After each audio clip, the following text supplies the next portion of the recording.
Bonjour, bienvenue dans cette vidéo. Nous allons parler du livre La restauration des aptitudes humaines qui a été écrit par Ron Hubbard en janvier 2024.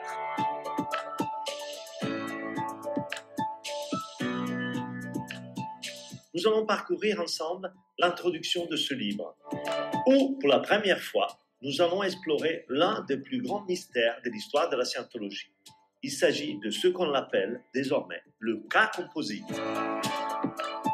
Mais d'abord, voyons ensemble qu'est-ce que c'est un cas composite. Un cas composite, c'est le cas perçu par un être en particulier, mais appartenant à un autre, pouvant cependant affecter les deux êtres en raison d'un incident mutuel qui est survenu dans le passé. Il fut un temps où l'on n'en parlait qu'au niveau supérieur de la scientologie, de OT3 à OT8, et plus particulièrement dans NOTS, Ned Perotti.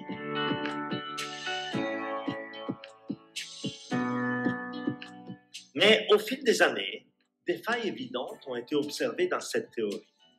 Principalement le fait qu'elle ne produisait pas des êtres extériorisés ou quoi que ce soit de proche de ce que l'on pourrait appeler des OT, des operating theta. Mais voyons ensemble quelle est la définition de extériorisé.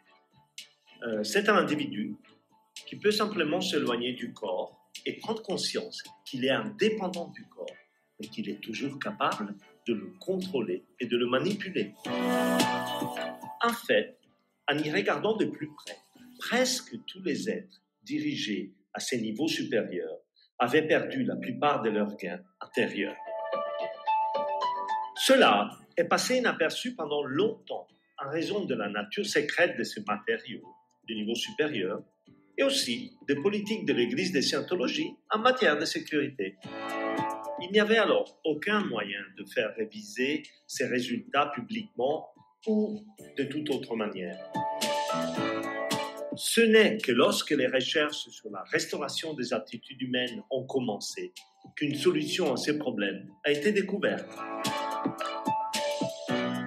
En effet, en développant la technologie qui aurait dû être diffusée entre Scientologie 8-8008 et création des aptitudes humaines, il était facile de voir qu'il existait une lacune supplémentaire en ce qui concerne l'obtention de l'extériorisation.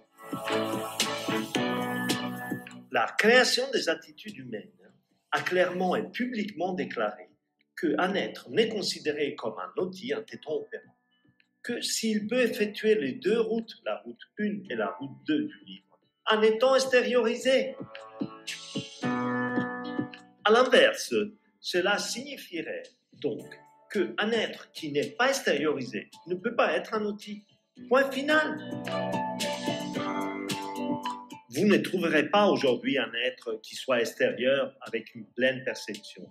Et sans cela, il ne peut pas devenir outil. Le plus drôle, c'est que c'est le cas composite qui a empêché les êtres de devenir extérieurs.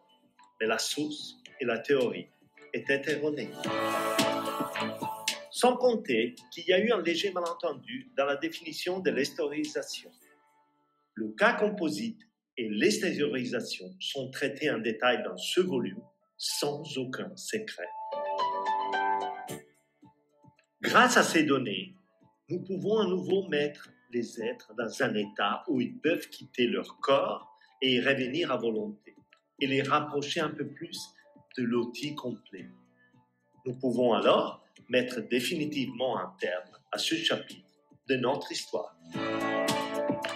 Pour commencer l'aventure avec la restauration des aptitudes humaines et obtenir le livre, cliquez sur le link. Bonne chance à tous et à bientôt. Ciao!